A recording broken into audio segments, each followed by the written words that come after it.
Exodus chapter 4, verses 1 through 5. Moses answered, "What if they do not believe me, or listen to me, and say, 'The Lord did not appear to you'?" Then the Lord said to him, "What is that in your hand?" "A staff," he replied. The Lord said, "Throw it on the ground." And it became a snake, and he ran from it. Then the Lord said to him, reach out your hand and take it by the tail." So Moses reached out and took hold of the snake, and it turned back into a staff in his hand. "This," said the Lord, "is so that you may believe that the Lord, the God of their fathers, the God of Abraham, the God of Isaac, and the God of Jacob, has appeared to you."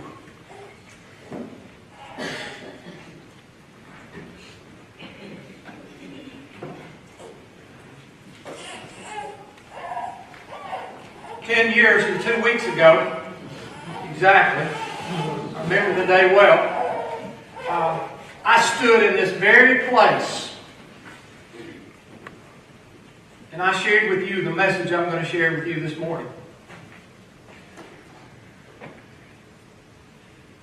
If the message sounds familiar to you, God bless you for remembering it. I cannot believe anyone would remember. But let's just give it a try, since this situation needs to be spoken into today. I'm also interested, how many of you were here that day? If you were, stand up. Wow. Wow. God bless you. I didn't realize that many of us were left. You may be seated.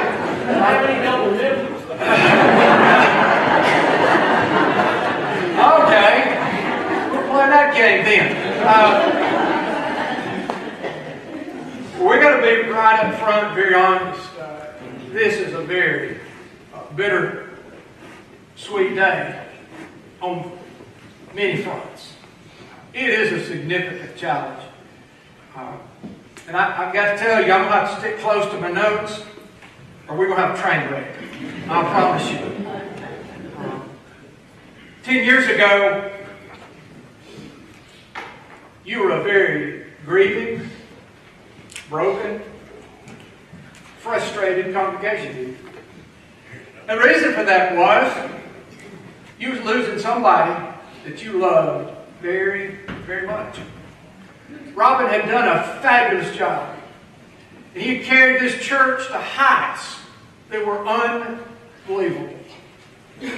And many of the folks were grieving so that they never heard me preach. And they never came back.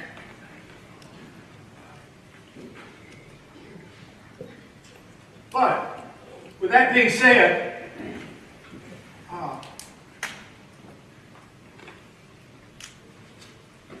you heard that he's being moved, and you're getting somebody who's probably not ready for this position.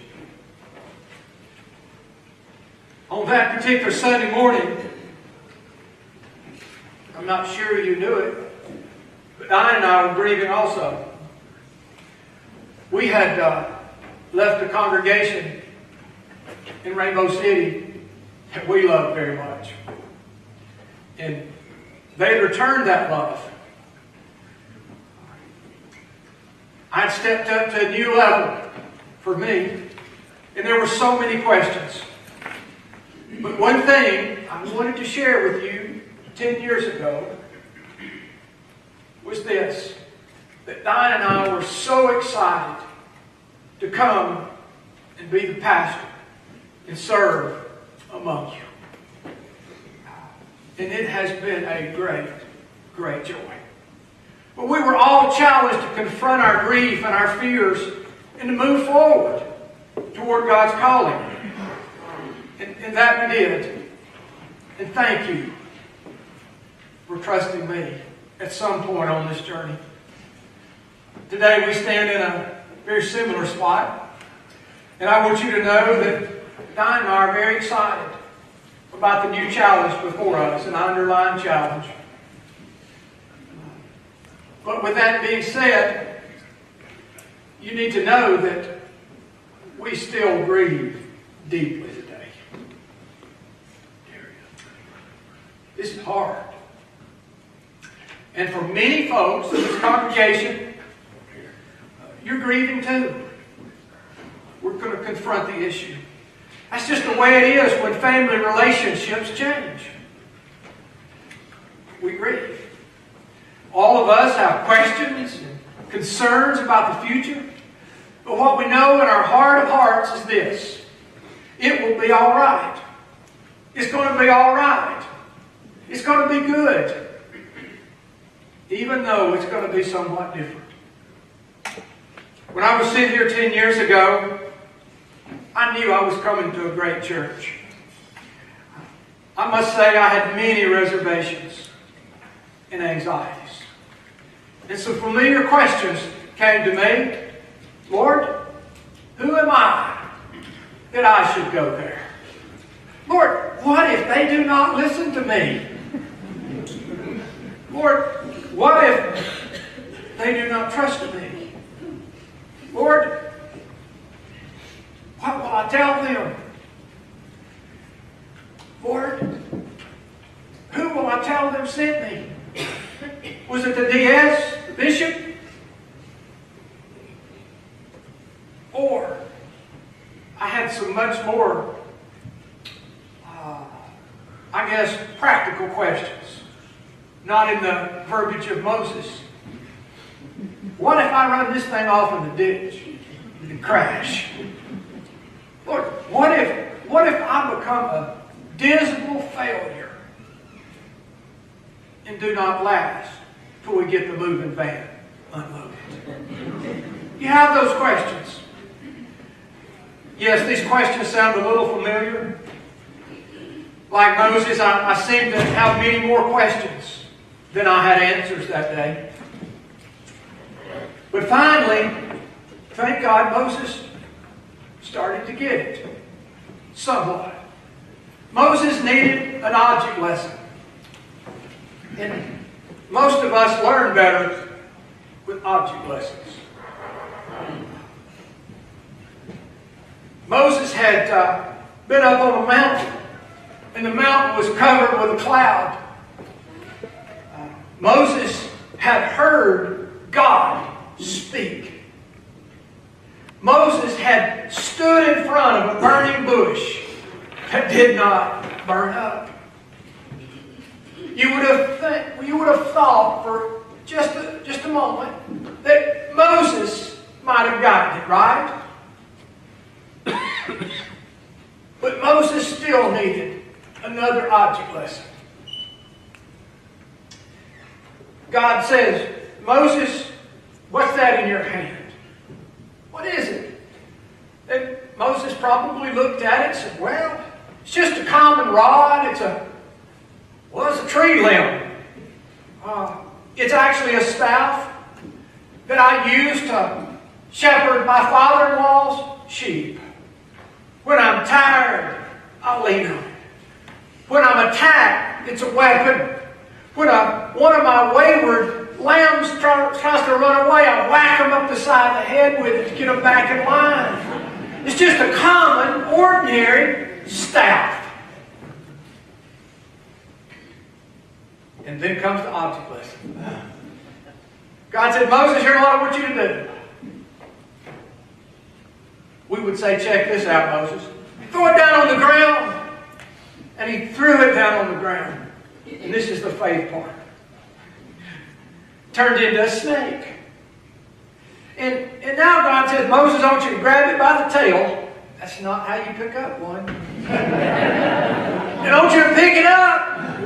And it became a rod again. That got Moses' attention. But at that point, there was a subtle shift in this that we sometimes miss. God said, Moses, I want you to go and tell them that I am sent you. Do you see what happened in that?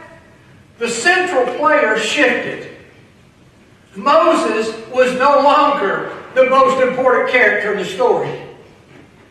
Now the most important character in the story was God. It was something like this. While Moses had this rod, and Moses did great things with this rod, it was not about Moses. As a matter of fact, Moses was the guy who had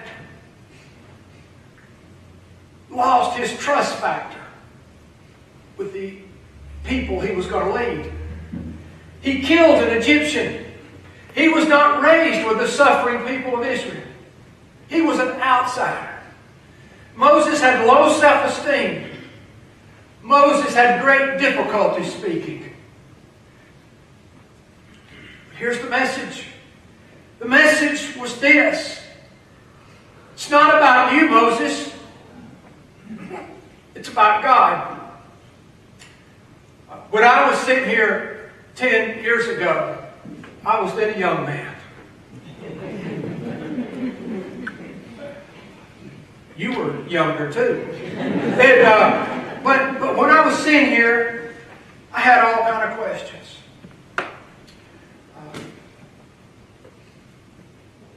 And I had some misunderstandings.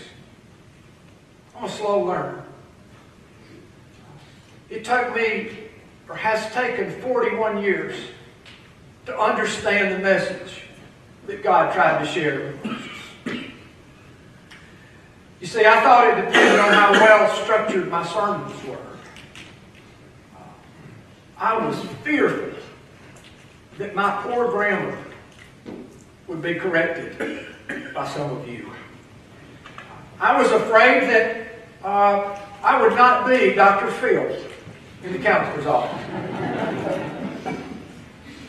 I was afraid that my administrative skills were not good enough. And all the above were true. But I failed to realize it was not about me. It was not about me. Bottom line, what Moses had to learn was it all depends on whose hand you're in. It all depends on whose hand you're in.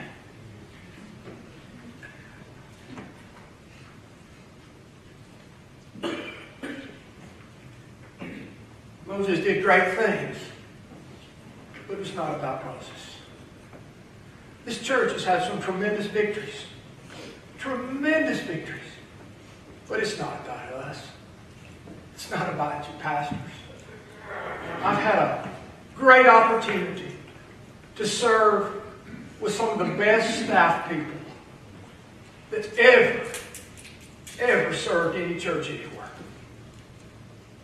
None like you. I've had the opportunity to serve with lay people that would give their very last ounce of energy and their last dime if it necessitated it to impact the kingdom of God. That's wonderful. But I have to be honest again. That's not what moves the kingdom. What moves the kingdom is whose hand we're in.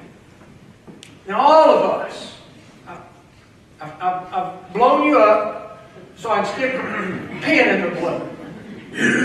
All of us, at our very best, is ordinary. We're ordinary at best. Some more ordinary than others. But we're ordinary at best. But we are called to do a super ordinary at least. And most of us feel overwhelmed by the call of God. We get frustrated when God changes the playbook in the middle of the season. When our plans are somehow manipulated and turned upside down, it's easy for us to lose our trust factor. And that happened to me a few months ago, just like it did you. I had my life plan laid out. I was going to stay here 3 more years. I had the best job security that anyone could ever have. And I was going to stay here, and in 3 years, I was going to go home. I mean, not to glory, I hope, but I was going to retire.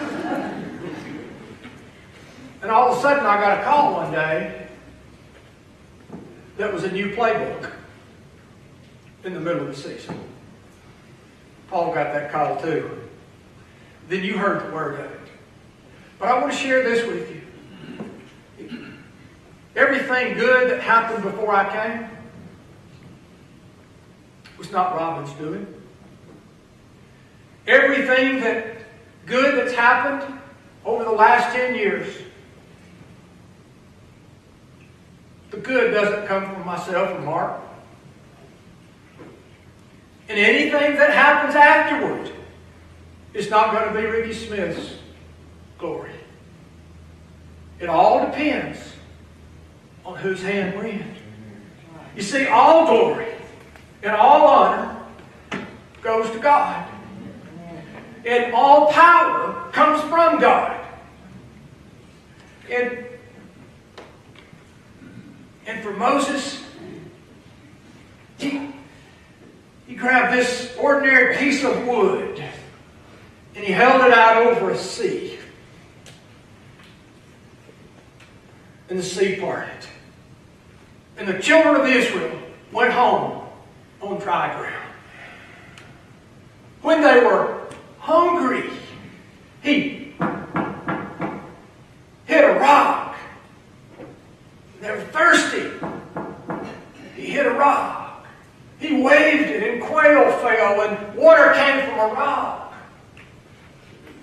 But it was not about Moses. It all depended on whose hand this was in. Not too long ago, I was reading a book on how to play golf. I mean, you read a book when you get desperate. And I was reading on how to play golf. And it was written by the master himself, Jack Nicklaus. And some of you young folks will have to figure out who Jack Nicklaus is. But Jack Nicklaus wrote the book. And in that book, something quite amazing.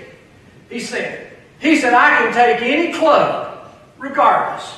Doesn't matter. I can take any club and play the same game of golf as I was playing. And I thought about that. Of all the money I spent on golf clubs. and here's the deal. In my hand, a golf club is a dangerous weapon. But in the hand of the master, it will win the Masters numerous times.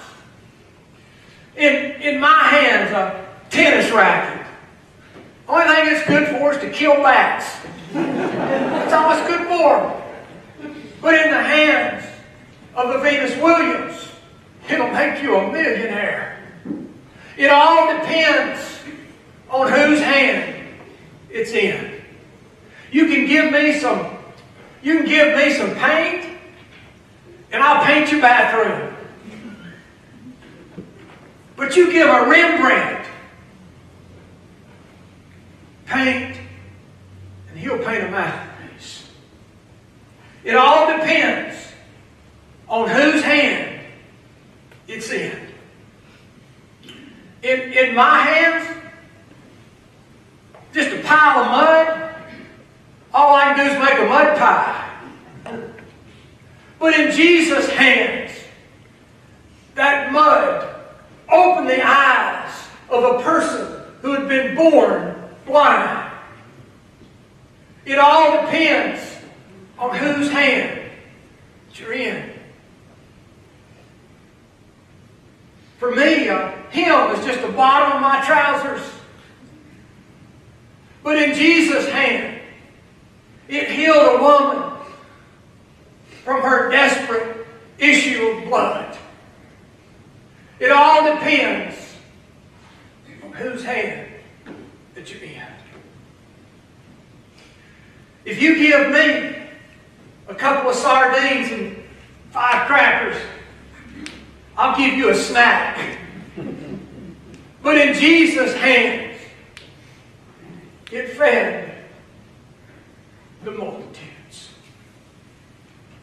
It all depends on whose hand that you're in. In my hands are some nails and wood. I'll build you a bookcase. But in Jesus' hands, some nails and some wood. He saved a dying world. You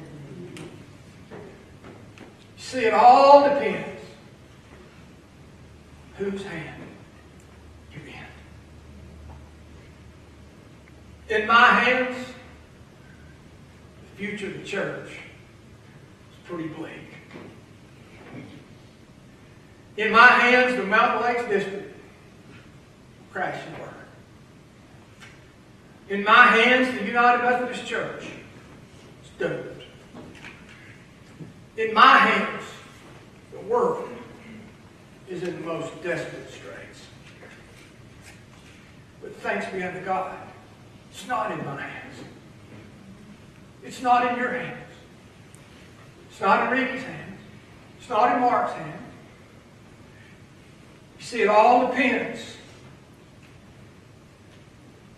on whose hand it's in. Thank Jesus. Thank God. Thank God. It's in His hands. For it all depends. Now work with me here. It all depends, thank God. It all depends on what? Whose hand it's in. In the name of the Father, the Son, and the Holy Spirit.